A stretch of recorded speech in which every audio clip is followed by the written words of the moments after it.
탈무드에는 이런 말이 있습니다. 고통을 참기 어렵거든 즐겨라 이런 고통까지도 즐겨라 하는데 이 고통을 즐길 수 있다라는 거, 참 고통을 즐길 수 있다라는 거, 참 아마 이것은 참 유대인들이 하나님께서 유대인들에게 가르쳐준 아주 인생의 귀한 진리 같아요. 저 공부할 때도 마찬가지지만 공부할 때도 즐기는 사람을 이길 수가 없습니다. 즐기는 사람을 이길 수 없고 신앙도 즐기는 사람을 이길 수가 없는 것 같아요. 신앙마저도 좀 즐겨야 되겠다. 좀 즐긴다는 얘기가 전 뭐 가지고 논다 뭐 이런 개념일 수도 있지만 어찌 보면 그 논다라는 개념을 생각해 보면 좀 어마어마한 거기에 뜻이 내포되어 있는 것 같습니다. 단순히 그냥 시간을 때우고 빈둥빈둥 뭐 게으름을 핀다는 그런 개념으로 우리는 노는 개념을 생각해 왔습니다. 하지만 실제적으로 브라질 축구 같은 걸 보니까 공을 가지고 노는 것 이상으로 아주 축제와 굉장히 무슨 놀이에 해당하는 정도로 하는 걸 보면서 이것이 어떤 뭔가에 좀 거기에 어떤 철학이 담겨 있고 놀라운 비밀이 담겨 있는 것 같습니다. 자, 우리도 좀 우리 주어진 삶과 신앙을 좀 즐겨가면서 사셨으면 좋겠습니다. 자, 오늘 나갈 것은 찰스 디킨즈의 유명한 소설이죠. 스크루지 영감. 그다음에 이제 찰스 디킨즈는 영국을 대표하는 작가이죠. 그다음에 찰스 디킨즈의 작품 중에 아주 훌륭한 작품 있죠. 찰스 디킨즈는 아주 그 독실한 크리스찬으로서 그 기독교적인 가치관과 바탕을 중심으로 책을 썼죠. 대표적인 작품 이제 위대한 유산, 그다음에 이제 두 도시 이야기, 특히 두 도시 이야기는 아주 훌륭한 작품입니다. 예? 어떤 거룩한 도시와 어떤 세속 도시, 하나님의 도시, 해석 도시 요거를 해가지고 어떤 비교하면서 문학을 전개했습니다. 그래서 두 도시 이야기는 아마 그 성도들도 그냥 읽으시면은 아주 좋습니다. 우리가 보면 이제 이스라엘에 가보시면 두 도시가 있죠. 자, 거룩한 도시라고 하는 예루살렘이 있습니다. 그나마 세속 도시라고 하는 텔아비브가 있습니다. 자, 예루살렘에서는 말 그대로 안식일을 잘 준수를 하고 굉장히 여러 가지로 종교적인 분위기가 확실하게 느껴지고 아주 도덕적이고 영성적인 아주 도시입니다. 하지만 텔아비브에 가보면 마약이라든지 여러 가지 뭐 폭력 사건이라든지 혹은 굉장히 그 사람들은 동성애도 굉장히 심해요. 유대인들은 동성애도 굉장히 심합니다. 그래서 세계 어떤 뭐 심지어 뭐 게이 축제를 텔아비브에서 할 정도로 말도 안 되는 일인데 그런 일을 합니다. 그러면서 제가 그 두 도시를 오가면서 느끼는 것은 이 소돔과 고모라라는 것이 여전히 존재하는구나. 소돔과 고모라가 여전히 존재하는. 근데 그런데 그러면서도 하나님의 은총이 아직까지 하나님이 참으시고 인내하신 사랑이 있구나라는 것을 많이 느낍니다. 자, 오늘 이제 크리스마스 캐롤은 아주 유명한 작품이죠. 어렸을 때 아마 거의 동화 형식으로 많이 읽으셨던 것이고 저에게도 이런 어떤 심미적인 순간이 있었습니다. 학교의 교과서에까지 이 스크루지 영감은 등장을 합니다. 한국 교과서에서도. 자, 그 다음에 교회에서 이렇게 연극으로 참 많이 했어요. 선극으로. 그래서 한번 보시면 그림을 한번 보시죠. 자, 이제 성탄절이 다가오죠. 자, 성탄절 선행 웃기고 자빠졌네부터 그림이 이제 이어집니다. 그러니까 조카를 자기 그 가게에 들어오죠. 들어와서 조카가 이제 크리스마스 준비를 합니다. 크리스마스 준비를 하고 굉장히 크리스마스의 기쁨과 감격을 누리고자 하는데 스크루지 영감은 반대죠. 그래서 쭉 크리스마스가 다가오기 크리스마스의 전날에 세 명의 유령이 세 명의 유령이 스크루지한테 찾아오게 됩니다. 그래서 스크루지의 누구를 보여주냐면 과거를 먼저 보여줍니다. 그 다음에 뭘 보여줘요? 그 다음에 현재를 보여줍니다. 그 다음에 스크루지의 미래를 보여주러 갑니다. 그래서 스크루지의 무덤을 보여주죠.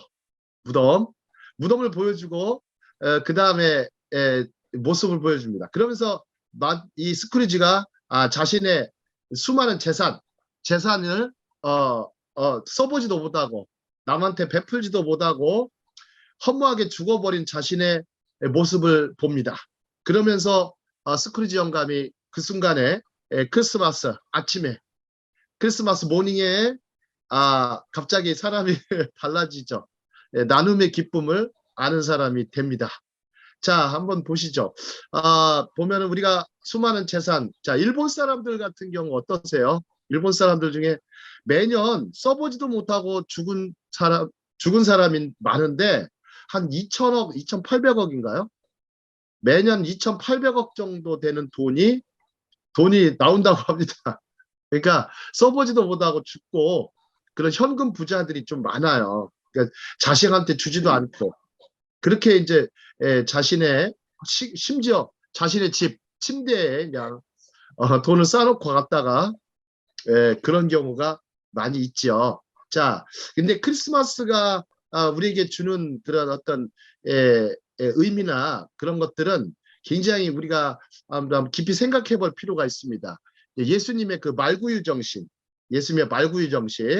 저 하늘의 왕자가 하나님의 아들이 이 땅에 아기 예수로 오셔서 많은 사람들에게 큰 기쁨의 좋은 소식, 복음을 주셨습니다.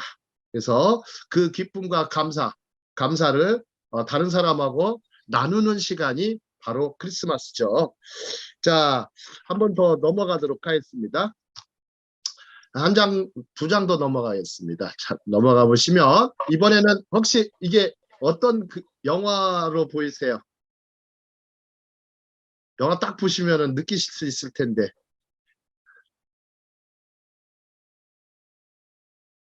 베니스의 상인입니다. 베니스의 상인입니다. 그래서 지금 이 사람이 이제 샤일록이라는 사람이 유대인인데 아마 이 빚을 진 사람이 있어요. 빚을 진 사람 이름이 보사니오일 거예요. 보사니오의 1파운드 살을 도려내려고 하는 장면입니다. 예? 돌려내려는 장면인데 그때 이제 이 보사니오의 그 친구 되는 사람을 통해서 한 여자분이 등장하죠. 이름이 뭐라고 제 기억이 갑자기 안 나는데 여자로 변장을 해서 변호를 서줍니다. 그래가지고 만약에 1파운드의 살을 도려내지 않는다면 정확하게 1파운드의 살만 도려내지 않는다면 당신을 처벌하겠다는 식으로 얘기를 해줍니다. 그러다가 이제 결국에는 재판이 뒤집히죠. 베니스의 재판정에서 뒤집혀가지고 결국 샤일록은 어마어마한 벌금을 물어내고 재판에서 지게 됩니다. 그러니까 샤일록이 하는 말이 있죠. 샤일록이 하는 말이 있죠. 정말 이게 재판인가? 그 다음에 이제 근데 이제 재밌게도 이제 셰익스피어는 이 베니스의 상인을 줬는데 혹시 한번 퀴즈 한번 드려볼게요. 자, 셰익스피어는 베니스에 가본 적이 있을까요? 없을까요? 없을 것 같아요. 예, 셰익스피어는 이태리, 베네치아, 베니스를 가본 적이 없습니다. 자, 아까 좀 전에 이제 찰스 디킨즈가 영국을 대표하는 작가 중에 하나라고 했죠. 자, 그런데 이제 셰익스피어도 영국을 대표하는 인도와도 바꾸지 않겠다고 할 정도로 어마어마한 거장이죠.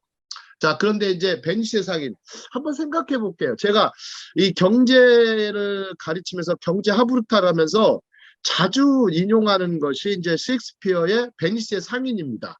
베니스의 상인인데, 자, 그 당시 베니스에 사는 유태인들은 게토를 형성해서 살았어요. 게토.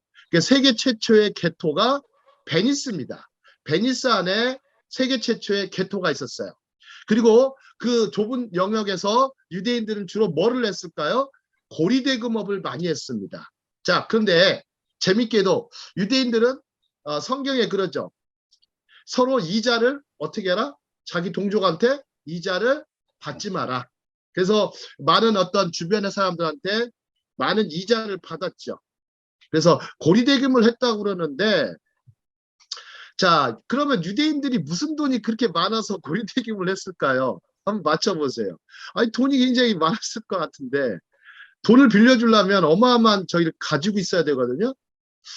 그 돈은 어디서 났을까요? 그렇게 망하고 흩어진 민족이 베니스에까지 가서 했던 거. 원래는 이제 뭐 개토를 형성했다고 이제 개토에 대한 연구를 보면 아주 재미있는 사실들이 많습니다. 유태인들이 적어도 도망을 다니면서 항상 뭐를 많이 지고 다녔냐면 다이아몬드는 그 당시 없었죠. 그 당시 다이아몬드는 들고 다니는 게 아니라 금과 은을 많이 가지고 다녔어요. 금과 은. 그래서 여러분들이 잘 모르시겠지만 근본이제의 시작은 유태인들 때문입니다. 근본이제의 시작은. 그래서 그 가격이 잘 변합니까? 안 변합니까? 가장 안정된 재화죠. 금은 가장 안정된 재화입니다. 그래서 항상 위기 시에는 금을 들고 다녔어요. 금을 들고 다녀서 사람들을 매수를 하죠. 그죠? 매수를 하죠. 특히 누구? 고위 관리자들. 고위 관리자들, 각계의 귀족들, 이런 사람들을 돈으로 매수를 많이 했습니다. 왜요? 살려고, 그 민족이 살려고 했던 짓이었죠. 자, 그 다음에 또 하나가 이 사람들이 지식을 갖고 다녔죠. 지식을 갖고 다니다 보니까 특히 금융계통, 보험, 증권, 은행 이런 계통은 아주 유대인들이 읽을 수가 없었어요. 그래서 베니스에서 나온 단어가 뭐냐면 방카야, 방카. 방카가 뭔지 아세요? 방카. 혹시 방카슈랭스라고 들어봤죠? 방카슈랭스. 은행보험. 예. 이제 방카라는 단어가 원래 그 벤치에서 나왔어요. 벤치. 벤치예요. 왜냐하면 유대인들은 어떤 가게를 안에다가 세울 수가 없었어요. 그 당시 가게에서. 안에다가 세울 수 없으니까 벤치를 차렸다고 그래요. 벤치를 차려서 거기서 환전업을 한 거예요. 환전업. 금융상이 돼가지고 환전업을 했어요. 그래서 그 벤치라는 단어가 이태리 말로는 방카입니다. 방카. 그것이 현대적으로 뱅크가 된 거예요. 뱅크가 된 거예요. 그래서 그 독일 말로는 방크라고 하죠. 방크. 이태리 말로는 방카. 그것이 이제 은행이 된 겁니다. 은행이 된 거예요. 그래서 노점상으로 시작된 게 은행의 기원입니다. 근데 이제 유대인들은 그걸 통해서 환전을 했죠. 환전을 해가지고 많은 사람들에게 어떤 유대인들 나름대로의 자본을 축적하는 길이 되었습니다. 또 하나 많은 그 복잡하고 어려운 금융업을 유대인들에게 맡겼던 것은 고대부터 유대인들이 뭐가 높았어요? 수에 능통했어요. 수학하고 그 다음에 뭐가 능통했어요? 수학하고 능통한 거 언어에 능통했죠. 그래서 단순히 다른 말로 하면 문해율이 어마어마하게 높았고 그 문해율에도요 전통이 있어요. 문해율에 전통이 있기 때문에 가능한 거지. 한번 보십시오. 이슬람 지역, 중동 지역 사람들 어떻습니까? 문맹률이 몇 프로인지 아세요? 이슬람 지역 90%입니다. 90%. 글을 읽고 쓸 수 있는 능력이 없어요. 90% 정도. 그러니까 이 유대인들은 이런 지적 전통을 오랫동안 유지해 왔습니다. 그리고 또한 가족 단위로서 절대적으로 정체성을 유지해 왔는데 외부적으로 환경적으로 살아남기 위해서 이 사람들은 금을 가지고 다니고 지식을 가지고 다녔기 때문에 유지할 수 있었던 비결이 있었습니다. 만약에 유대인들이 금만 단순히 많이 갖고 다닌다고 해보세요. 돈만 많이 갖고 다닌다고 해서 유대인들이 자신의 민족의 어떤 정체성 혹은 민족의 전통을 지킬 수 있었을까요? 절대 안 됩니다. 반드시 여기에는 지적 전통, 그 다음에 하나님과 토라에 대한 사랑이 굉장히 있었고 또 탈무드에 대한 강렬한 열망과 사랑이 있었기 때문에 가능한 것이었죠. 자, 그럼 한번 생각해 보시죠. 다음 장에 보십니다. 자, 베니스의 상인은 정말 악독했을까? 베니스의 상인은 정말 악독했을까? 우리 또 임창란 선교사님 어떠세요? 베니스의 상인 정말 악독했을까요? 악독했을 것 같아요. 악독했을 것 같으세요? 누가 더 유대인이 나빠요? 솔직히 말씀해 누가 더 나빠요? 돈 빌려고 오고 돈을 어마어마한 돈을 빚졌거든요. 예를 들어서 배를요. 예산적이라는 거. 예, 약속을 배를 주- 3척 정도 빌려줬어요. 배값을 3척. 무역업을 했잖아요. 베니스에서. 그러니까 샤일록은 가장 많은 부자였지만 이 사람은 정확하게 자신의 이자를 정확하게 받았고 원금을 회수한 사람이에요. 왜? 이게 비즈니스니까. 오늘날에 이거 막 틀렸을까요? 은행이 예를 들어서 이자율이 뭐 20%라고 해보세요. 20%한 건데 누가 빌린 거예요? 그 사람이 그렇게 빌려준 거라고 했지만 빌리러 온 거잖아요. 그죠? 네. 근데 생각해 보세요. 그러면 자기 동족, 이태리 동족 사람들한테 아니 동족 사람들은 그 사람들한테 안 준 거죠. 왜요? 신용이 없는데. 신용이 없는 사람한테 누가 주겠어요? 거기도. 근데 유대인한테 와가지고 기꺼이 그러다 보니까 유대인들한테 오니까 이자는 비싸질 수밖에 없었죠. 하지만 계약을 신청한 사람 누구예요? 거기 보사니오 계통이죠. 그 사람들이죠. 그죠? 근데 배 세척이 풍랑에 다 가라앉아 버려요. 그래서 수많은 그런 어떤 배에 싣고 온 물건들이 다 소실돼 버립니다. 소실돼 버려요. 자, 한번 생각해 보시죠. 그러면 이태리는 대표적인 기독교 국가죠. 자, 기독교 국가고 그것을 또 유대인들은 오히려 개토에 묶어놓고서 탄압을 많이 했죠. 자, 그러면 벤세 상인 정말 악독했을까요? 아닐 겁니다. 아니죠. 우리가 자꾸 고리대금업이라고 해가지고 이름 붙이는데 그런 사람들 그 직업이 과연 뭐 나쁜 직업일 수 있어요. 근데 그거를 고리대금업이 현재적으로 존재합니까? 안 합니까? 맞춰보세요. 지금도 있죠. 지금도 있죠. 누가 인정해 준 거예요? 소비자가 정부가 인정해 준 필요한 거죠. 사람. 정부가 인정해 준 거죠. 그럼 누가 나쁜 정부인가요? 악독한 정부는 그 정부죠. 그걸 허락해 준 것은 정부일 겁니다. 아마 그 당시 왕국이니까 그 왕국이었을 것입니다. 그러면 누구를 비난해야 돼요? 정부와 왕국을 비난해야 되겠죠. 자, 한번 생각해 보시죠. 자, 경제학의 아버지는 아담 스미스입니다. 아담 스미스예요. 자, 아담 스미스는 정부가 존재하는 이유가 있다고 그래요. 정부가 존재하는 이유. 한번 대한민국 정부가 있고 미국도 정부가 있죠. 연방 정부와 지방 정부가 있는데 자, 이 정부가 존재하는 목적이 아담 스미스는 뭐에 있다고 말했을까요? 한번 정부가 존재하는 목적. 왜 이 정부가 존재합니까? 경찰국. 경찰국가요. 야경국가, 경찰국가. 그건 케인즈의 이론이죠. 케인즈의 이론이었죠. 경제학자 케인즈의 이론입니다. 근데 아담 스미스는 뭘 하겠을까요? 정부가 존재하는 목적을 국부론에서는 뭐라고 하냐면 돈 많은 부자들의 재산을 지키기 위해서 정부가 존재한다고 그래요. 돈 많은 부자들의 재산을 지키기 위해서. 안 그러면 정부가 그걸 유지할 수가 없어요. 국민의 세금 거둔다고 하지만 국민의 세금을 걷어가지고는 정부를 유지할 수가 없어요. 왜요? 옛날엔 다 가난했기 때문에 아무리 걷어봐야 가난한 정부밖에 되지 않아요. 그리고 인구가 많지도 않았죠. 예전에는. 인구가 많지가 않았어요. 지금에야 인구가 많죠. 아니 뭐 예를 들어서 중국의 인구가 15억이에요. 15억인데 뭐 한 사람당 100만 원만 세금을 걷어도 어마어마하죠. 그죠? 1년에 100만 원의 세금만 걷어도 어마어마합니다. 그잖아요. 이제 한국 같은 경우가 지금 세금이 굉장히 많은 나라인데 물론 미국도 그렇지만 자, 정부가 존재하는 이유는 바로 부자들의 돈을 지키기 위해서예요. 그러니까 부자들 막 감세도 해주고 부자들이 저거 하는데 부자들이 만드는 부의 그것은 어마어마합니다. 자, 세계 부의 미국 부의 90%를 누가 갖고 있죠? 부자들이 가지고 있죠.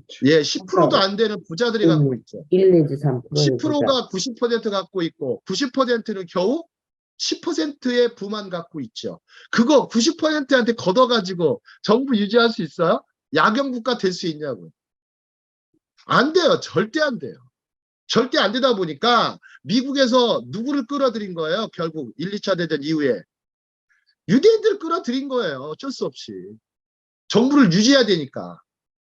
여러 가지 이유가 있다고 하지만 정부를 유지하기 위해서는 그게 있었던 거예요.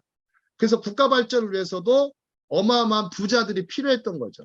그 부의 법칙을 가장 잘 알고 있는 사람들이 유태인이었던 거죠.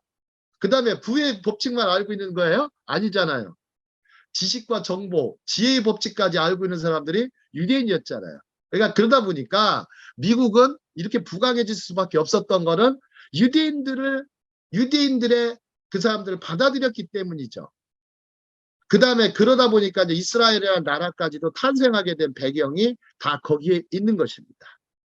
자, 제가 이 강의를 하면서 느끼는 것은 참 이 역사가 이렇게 펼쳐지고 있구나라는 거예요. 역사가 이렇게 펼쳐지고 있구나. 자, 우리 이제 다음 장으로 가보시죠. 다음 장으로 가보시면, 자, 돈을 사랑하는 사람들의 사랑함이 일만하게 뿌리가 된다니 이렇게 했고, 탐욕을 얘기했습니다. 이것을 피하고 기독교는 의와 경건, 믿음과 사랑과 인내와 온유를 따르라고 그랬어요.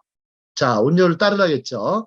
자, 사도 바울이 이제 돈을 사랑함이 일만하게 뿌리다. 근데 자, 참 대단한 말씀입니다. 대단한 말씀이에요. 정말 대단한 말씀. 자, 이것 때문에 미혹을 받아서 믿음에서 떠난 사람이 참 많죠. 믿음에서 떠난 사람이 많습니다. 자, 그러나 한번 생각해 보시죠. 다음 장에 가보도록 하겠습니다. 자, 우리가 보면 부에 대해서, 자, 한번 부를 누구나 갖고 싶어 하는 것은 인간의 기본적인 욕망입니다. 부를 누구나 갖고 싶죠. 자, 한번 질문 한번 드릴게요. 자, 우리 임찬환 선교사님, 정말 부자가 되고 싶으세요? 가난뱅이로 살고 싶으세요? 부자가 되고 싶어요. 네네. 근데 이제 부자가 되고 싶지만 기꺼이 가난을 선택하신 분들도 많습니다. 기꺼이 가난을 선택하신 분들도 많아요. 그냥 부자가 되고 싶다면 그러면 부자가 되고 싶으면 어떻게 하셔야 되겠어요? 돈 버는 방법을 택해서 그쪽으로 나가야 되겠죠. 예, 거기에만 온전히 몰입해야죠. 거기에 몰입하면 됩니다. 정말 그렇더라고요. 정말 거기에 몰입하면 되더라고요. 아니, 정말 몰입하면 되더라고요. 자, 어마어마한 부자들 보면 대부분 그 부에 돈을 많이 버는 거에 관심이 별로 없습니다. 돈을 많이 버는 거에 관심이 별로 없고요. 돈이 어떻게 흘러가는지에 관심이 많습니다. 돈이 어떻게 흘러가는지에 관심이 많아요. 자, 근데 재밌게도 부자가 되겠습니다라는 선언을 하는 사람이 별로 없어요. 부자가 되고 싶다고는 하지만 부자가 되겠습니다라고 꿈을 가지는, 당당히 자신의 꿈을 비치는 사람은 없죠. 꿈이 뭐냐 그러면 그냥 이렇게는 하죠. 돈을 좀 많이 벌고 싶어요라고만 하지 부자가 되겠다고 하는 사람은 없습니다. 자, 속으로는 굉장히 열망하면서, 하지만 부자는 다 어떻습니까? 선량하지는 않습니다. 혹시 부자들에 대한 선입견이 아니더라도 부자는 솔직히 말씀드릴게요. 선량하지는 않습니다. 하지만 부자나 가난한 자나, 부자가 아니더라도 가난한 사람도 나쁜 사람이 많습니까? 적습니까? 많아요. 많죠. 많죠. 부자라고 해도 선한 사람들 많습니다. 그걸 청부라고 하죠. 천부 혹은 선부라고 합니다. 선부. 근데 유대인들은 선부는 아닌데 악부를 굉장히 멀리했어요. 악부를 멀리했어요. 악부를 멀리했습니다. 이건 뭐예요? 자, 돈이 잘못이 없다는 거죠. 이건 인간성의 문제지, 인간성이 문제예요. 돈의 문제가 아니라. 자, 하지만 부와 명예는 서로 양립하기가 힘듭니다. 자, 한번 물어볼게요. 낙타가 바늘기에 들어가는 것보다 부자가 천국 들어가기가 힘들다고 말하는 것은 맞는 말씀입니까? 우리 서명철 목사님. 맞다 틀리다보다 극단적인 비유겠지. 자, 주님이 낙타가- 말씀하셨으니까 맞는 말이죠. 주님이 말씀하셔서, 예, 그렇죠. 예, 예. 근데 이제 주님이 말씀하시면 뭐, 다 맞는 말씀이죠. 우리의 말씀이 아니니까. 자, 그러면, 이 얘기가 아니라 경제학자가 말하면요. 경제학자는 굉장히 합리적이고 맞는 말만 하거든요. 그건 거부하십니까? 싫어하겠죠. 네. 예, 자칫하면 우리가 제일 그 신앙생활 하면서 좀 피해야 될 점이 바로 좀 약간 근본주의 계열입니다. 우리는 복음주의에 속한 사람들이긴 하지만, 예, 근본주의라고 빠지거나 그런 게 이제 이슬람 근본주의보다 무서운 게 원리주의예요. 원리주의도 무섭지만 교리주의. 자꾸만 거기에 빠지기 시작하면 헤어나오질 못해요. 그러니까 쉽게 말하면 뭐가 없냐면 사유가 없어져요. 사색이 없어지니까 사색이 없어요. 그냥 믿어줘요. 그건 이제 맹신이라고 되는 거죠. 자, 맹신인데 여기서는 뭐 그런 얘기를 할 게 아니라, 자, 원래 한번 이 낙타가 바늘기에 들어가게 하려면 어떻게 될까를 한번 생각해 보시면 쉬워요. 어떻게 하시면 쉬울까? 한번 생각. 바늘, 낙타보다 큰 뭐만 들어가면 바늘을, 돼요? 큰 바늘을 만들면 되죠. 그냥 큰 바늘을 만들면 되죠. 예. 자, 큰 바늘기를 만들면 됩니다. 자, 한번 다음 장을 보시죠. 다음 장 보시면 이제 낙타와 바늘기인데, 원래 그 원어적으로는 예, 낙타라는 말은 맞는데 바늘기가라는 단어가 약간 틀렸어요. 원래 그 뜻이야. 그 단어를 약간 발음상의 이유 때문에 바늘기라고 번역을 해버렸어요. 바늘기라고 번역을 하다 보니까 그렇게 된 건데, 자, 옛날에 보면 이스라엘에 보면 예루살렘에 보면 낙타라는 동물들이 많았겠죠. 근데 거기서 낙타가 통과할 수 있는 문이 있었어요. 낙타가 통과할 수 있는 문. 자, 그러면 예, 저녁에 되면 낙타가 통과할 수 있는 문. 낮에는 그 통과할 수가 있었는데 밤에는 예, 낙타가 통과할 수 없었어요. 근데 밤에도 사람이 통과할 수 있는 문은 있었어요.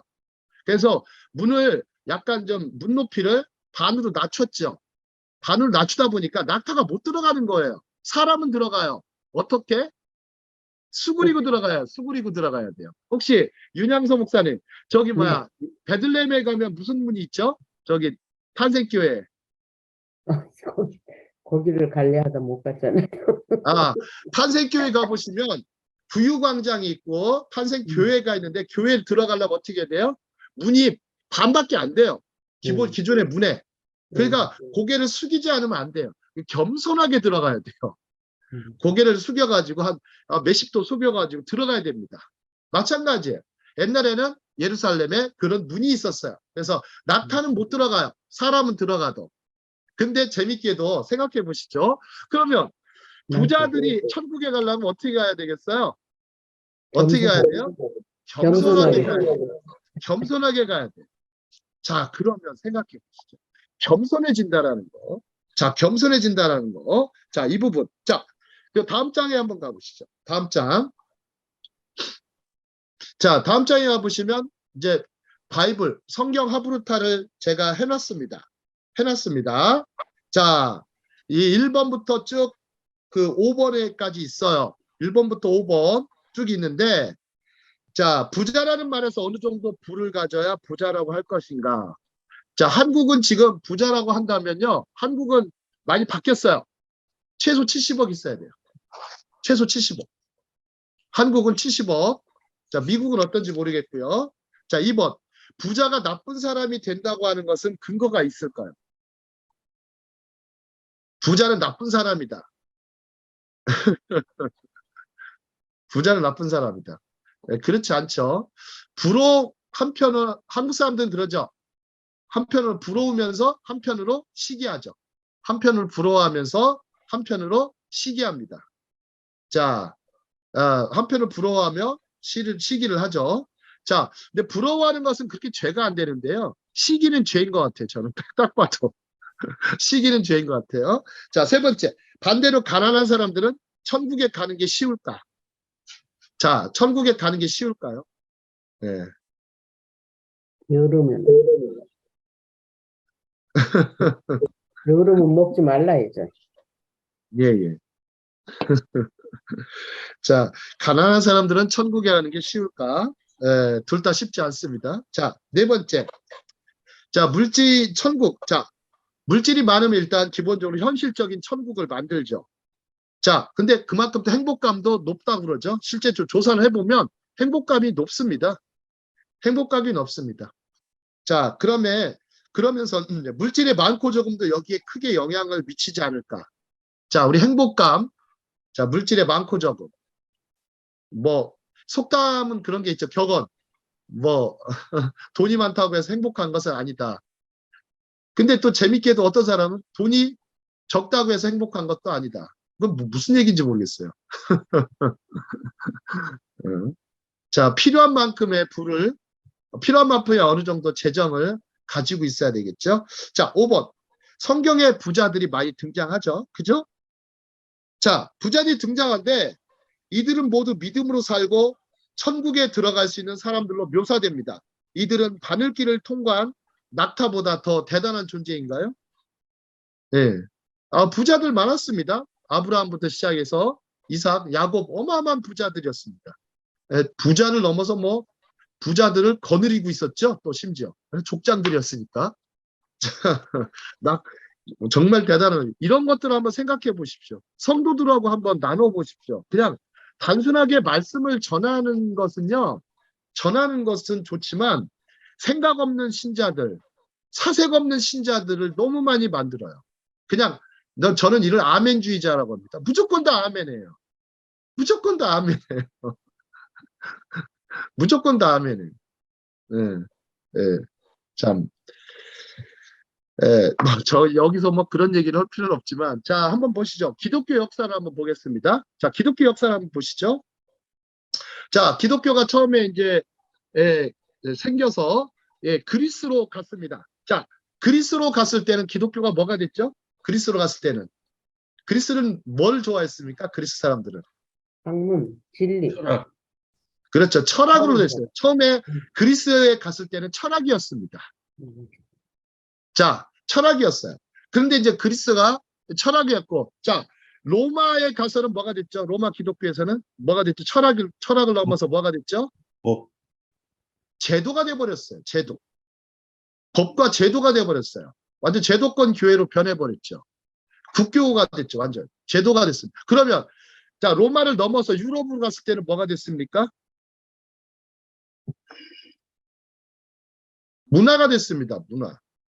문화가 됐어요. 자, 영국을 넘어서 이제 미국으로 갔을 때 뭐가 됐습니까? 기독교회가 뭐가 됐죠? 자, 보시죠. 철학이 있었고, 제도가 있었고, 철학과 제도, 문화, 그 위에가 뭐가 돼버렸어요, 결국에. 기독교회가 기업이 돼버렸어요. 기업이 돼버렸습니다. 기존의 것들을 같이 가지고 갔죠. 기존의 것들을 같이 가지고 갔죠. 철학 다 갖고 갔죠. 그 다음에 제도 가지고 갔죠. 그 다음에 문화 가지고 갔죠. 그 다음에 자본이 이제 들어서기 시작해요. 그래서 기업이 돼버렸습니다. 자, 좋습니다. 그럼 한국에 와서는 뭐가 됐죠? 한국 기독교회가? 맞춰보세요. 저 재밌는. 정치가 됐나? 대기업이 됐습니다. 대기업이 돼버렸어요. 굉장히 아주 중요한 얘기입니다. 중요한 얘기인데, 자, 이제 제가 뭐 그런 쪽으로 공부한 사람이어서 그런지 몰라도, 생각을 해봅니다. 저는 굉장히 역사가 중요하다고 봅니다. 역사적 흐름. 우리가 역사적 흐름을 제대로 알고 있어야 돼요. 그래서 성도들한테 교회사라든지 어떤 그 교회의 흐름, 역사 그런 걸 가르칠 필요가 있습니다. 가르칠 필요가 있어요. 예. 정말 가르쳐드려요. 자, 52쪽 가보시죠. 자, 돈의 심리학. 돈의 심리학. 자, 돈을 생각하는 방식은, 자, 다 같이 한번 읽어보도록 하겠습니다. 돈의 심리학. 시작. 돈을 생각하는 방식은 조금씩 조금씩 다르다. 살면서 돈이 미치지 않는 미치지 돈이 않는 거의 돈이 없다고 거의 한다. 없다고 한다. 돈은 리스크라는 리스크나 신뢰, 행복처럼 삶의 모든 다른 영역에서 영역에서 적용할 수 있는 교훈을 교훈을 준다. 준다. 사람들이 왜 저렇게 왜 이렇게 행동하는지에 대하여 설명하는데 돈보다 더 강력한 강력한 돋보기를 제공하는 것은 없다. 자, 금융공학자 모건 하우절의 주장입니다. 아마 유태인 금융학자입니다. 자, 이 사람은 이제 금융공학을 했는데 이 사람은 도리어 어떤 돈을 심리학적 측면에서 다루었습니다. 사람들이 왜 저렇게 행동할까? 왜 사람들이 심리학은요, 어찌 보면 행동주의입니다. 사실상. 딱 어디에 심리학, 혹시 머리에서도 생각하는 것도 심리학에서는 행동입니다. 행위에 행위. 행위를 봐요. 행위나 행동. 그래서 보통 이제 사람들이 왜 저렇게 행동하지? 그래서 행동을 다루는 것을 행동 심리학이라고도 하고 행동 또 그 경제 측면에서는 행동 경제학이라고 하죠. 이 두 측면에서 세상을 보는 돋보기를 가져야 돼요. 세상을 보는 렌즈는 그 안에 있어요. 그 안에 있어요. 자, 다음 장에 보시죠. 부에 대한 믿음, 부에 대한 의지. 자, 유대인들은 왜 이리 부자가 많은가? 자, 부자 마인드를 갖춰서 살기 때문이라고 얘기했는데, 자, 유대인들은 어려서부터 배우죠. 돈을 버는 것이 아니라 돈은 불리는 것이다. 불리는 것이다 라고 생각을 하고, 또 부자들은 돈을 버는 거에 관심보다는 돈이 어떻게 흘러가는지에 관심이 많죠. 그래서 돈 가지고 장난치는 사람이 있어요. 대표적으로 누가 있죠? 일론 머스크. 일론 머스크가 뭐 하나 딱 하면은 다 터트리면 그냥 전 세계 사람들이 그냥 다 거기에 따라오죠. 그죠? 희한합니다. 일론 머스크가 무슨 기이한 행동을 합니다. 화성에다가 화성에 우주선을 띄우겠다는 그러고 또 뭐예요? 달나라에다가 무슨 또 달나라에다가 묘지를 조성한다는 그런. 혹시 달나라에 묻히고 싶은 사람들이 있나 봐요? 화성에 묻히겠다. 화성에 묻히겠다. 그런 사람들까지 아주 독특합니다. 예, 이런 사람 특징이 있어요. 자, 혹시 탈무드에 보면 재밌는 얘기가, 자, 계란을 한 바구니에 담지 말고 세 바구니에 담아라 이런 얘기 있잖아요. 그죠? 자, 유대인들은 어떨까요? 분산 투자하는가 봐요. 분산 투자. 근데 실제적으로 유대인들은요, 탈무드까지도 비판합니다. 탈무드까지도 비판해요. 탈무드대로 하면 될 것 같죠? 될 것 같은데 그렇게 되지 않아요. 그게 어떻게 하냐면 세 바구니에 안 담고 한 바구니에 담아버려요. 어떤 때는. 그거를 후츠파 정신이라고 그래요. 야, 이게 가치가 있네? 야, 이거 가치가 있어. 미래 가치가 있어. 그냥 밀어붙여. 그래가지고 나오는 게 이제 후츠파 정신. 우리나라에 또 그런 회사가 있죠. 쿠팡. 쿠팡은요, 몇 년째 적자예요. 쿠팡은 7년째인가요? 계속 적자입니다. 어마어마한 적자를 보고 있어요. 근데 나라에서 은행에서 미래 가치를 보고서 투자해 주죠. 그래가지고 나스닥까지 상장했잖아요. 그죠? 대단합니다. 미래 가치. 자, 그러면 일론 머스크 회사도 사실상 지금 흑자를 크게 보고 있지 않아요.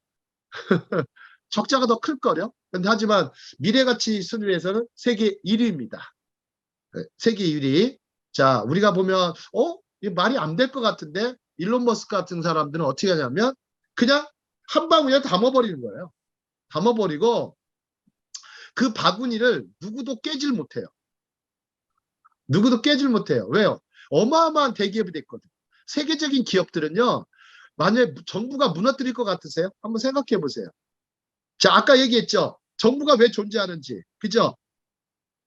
자, 우리가 한번 생각해 보시죠. 미국의 크라이슬러 자동차 회사가 아이아코카라는 회장이 있었어요. 아이아코카 회장이 크라이슬러가 3대 자동차인데 그 회사가 무너지지 않았던 이유가 있었어요. 바로 뭐예요? 만약에 아이아코카 회장이 그랬거든요. 야, 정부 저기한테 이 회사를 무너뜨리면 연쇄 도미노 현상, 연쇄 부도가 일어나고 도미노 현상이 일어나서 미국 경제가 무너질 수밖에 없다. 이렇게 주장을 해버려요. 그걸 경제 도미노라고 그래요. 경제 도미노 이론을 딱 밝히자. 상원 하원들이 다 지원해줘라 해가지고 크라이슬러가 사는 거예요. 크라이슬러가 사는 거예요. 안 그러면 큰일 나죠. 만약에 삼성 같은 회사가 적자를 보는데 적자를 보는데 회사를 문 닫아라. 나라에서 할 수 있을 것 같아요? 못합니다. 못해요. 삼성은 곧 대한민국이라고 생각하니까 못합니다. 그런 게 있어요. 그런 게 있어. 자, 다음 장을 보시죠. 이제 부자 마인드에 대해서 한번 보시죠. 부자 마인드. 자, 탈무드에 자, 한번 부자들은 대해서 한번 생각해 보실 게 우리가 좀 지난번에도 이제 강의를 했지만 부자가 되는 길이 무엇인지를 생각하는 것보다 절대 가난을 생각하지 않는 게 중요해요. 가난을 생각하지 않는다. 나는 이제부터 가난을 생각하지 않겠다. 나는 가난을 생각하지 않겠다. 나는 부자가 되겠다 하면 근데 부자가 되겠다고 하면서 굉장히 현재의 가난을 탓하죠. 그래서 부자의 줄에 서 있지 않고 가난한 자의 줄에 계속해서 서 있는 분들이 많습니다. 가난한 자의 줄에 계속해서 서 있는 사람들이 많습니다. 자, 근데 생각해 보죠. 혹시 그런 게 있죠.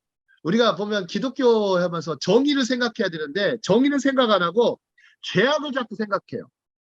죄악을 자꾸 생각해요. 죄악을 생각하는 사람하고 죄악을 연구해가지고 정의를 실현할 수는 없어요. 죄악을 연구해가지고 정의를 실현할 수 없어요. 자, 가난을 생각하고 가난을 연구하는 사람은 절대 부자가 되지 않는다고 유대인들은 믿는 거죠. 이게 유대인들의 부자 마인드입니다. 자, 그래서 부자를 연구하라고 그러죠. 부자를 연구하라고 그럽니다. 자, 55쪽 가보도록 하겠습니다. 다음 장. 자, 다음 장 보시면 자, 부자에 대한 이야기를 한 게 아니고 여기서 한번 보시죠. 가난에 대한 이야기를 합니다. 가난에 대한 얘기. 자, 웰레스 워틀즈라는 사람이 있어요. 소중한 나를 부자로 만들어주는 지혜라는 책인데 자, 가난을 화제로 삼아 이야기하지 마라. 가난을 화제로 이야기하지 마라. 그 다음에 심지어 이 사람은 뭐냐면 다섯 번째 줄 가면 빈민가의 비참한 삶이나 아동 노동 착취를 상세하게 설명한 책이나 신문 기사에 눈을 돌리지 말라고도 해요. 자, 궁핍과 고통이라는 우울한 이미지를 마음에 심어주는 그 어떤 것도 읽지 말라고 그래요. 참. 응? 자, 그런 방송도 보지 말라고 할 정도니까 참, 그 정도로 사람이 약간 좀 냉철해져야 된다는 얘기예요. 냉정해질 정도로, 냉청해질 정도로 할 필요가 있다라는 거죠. 하지만 그것만 가지고 되지 않을 것 같은데요. 제 생각에는. 자, 56쪽으로 가보시죠. 자, 부자 마인드가 중요하긴 하지만 더 중요한 것은 명예롭게 사는 부자가 되는 거죠. 명예가 더 중요하죠. 명예가 중요하죠. 제가 아는 분도 자산 규모가 한 2조 정도 갖고 계세요. 2조 정도 갖고 계신데 이분은 또 의외로 행복나눔재단인가요? 행복나눔재단의 이사장이 되셨는데 최근에 그분이 이제 인생에 이제 벌 만큼 벌었다고 말씀하셔요. 이제는 쓸 만큼 쓰자라고 바뀌셨다고 그래요. 쓸 만큼 쓰자. 그래서 이제 사회에 환원하는 일을 하신다고 하십니다. 참 명예로운 사람이 되겠다는 얘기죠. 자, 명예로운 사람이 되겠다. 자, 한번 보시죠. 중간에 보시면 자, 국회의원들, 우리나라 국회의원들은 이제 명예의원이 아니죠. 그죠? 명예의원이라고 붙이질 않아요. 그냥 국회의원이죠. 말 그대로 국회의원이지만 명예의원으로 살지 않습니다. 자, 우리가 명예를 얻으려면 사회적으로 많은 사람들의 존경과 칭찬을 받아야 되겠죠. 받아야 되겠죠. 자, 근데 사람들 보세요. 요즘에 명예를 그냥 가볍게 여기는 사람들이 많아요. 부는 굉장히 많이, 부는 대단하게 생각하고 명예는 가볍게 생각하는데 자, 부와 함께 명예를 얻고 싶어 하는 것은 인간의 기본적인 성정이죠. 자, 기본적으로 명예를 추구를 더 해야 될 것 같아요? 아니면 부를 더 추구해야 될 것 같아요? 임창란 선교사님 어떠세요? 부를 먼저 더 추구해야 된다? 명예를 더 추구해야 된다? 명예. 그렇죠. 명예는 신뢰입니다. 그 바탕에 신뢰가 있죠. 신뢰를 먼저 얻으려고 노력해야죠. 신뢰 한번 무너지니까 어떻습니까? 요즘에 사람들, 수많은 사람들, 대장동 사태만 아니라 결끝이죠. 끝. 한 방에 나가죠. 한 방에. 자, 자, 근데 이제 다음을 한번 보시죠. 근데 문제는 뭐냐면 다음 장. 다음 장에 보시면 사람들은 명예를 이용해서 높은 자리나 권세를 이용해서 부를 축적합니다. 굉장히 잘못된 거죠. 굉장히 잘못된 거죠. 굉장히 잘못된 겁니다. 그러니까 이렇게 역사가 이어져 온 게 어떤 권력이죠. 권력이나 권좌를 얻으니까 어느 순간 이제 다른 부정부패를 일삼는 역사가 계속해서 이어져 왔죠. 자, 역사를 그래서 아까도 얘기했던 것이 역사 공부가 그래서 중요합니다. 여러 왕조들 보세요. 부정부패 타락이 결국 무너질 수밖에 없었죠. 로마 기독교도 마찬가지고. 자, 이제 요즘엔 세상은 오히려 좀 투명성이 높아진 것 같아요. 투명성이 높아진 것. 자, 요즘의 세상에서 세상을 바꾸는 가장 큰 원동력이 있어요. 혹시 맞춰보세요. 이 세상을 바꾸는 가장 큰 원동력. 자, 삼위일체 목사님이 아실 것 같은데요. 20세기 이후에 투명성이 높아졌잖아요.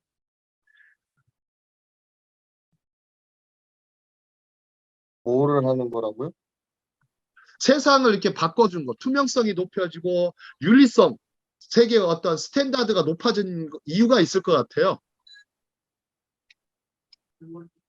잘 모르겠네요. 과학기술 덕분이에요. 아, 과학기술 덕분. 다 잡아내잖아요.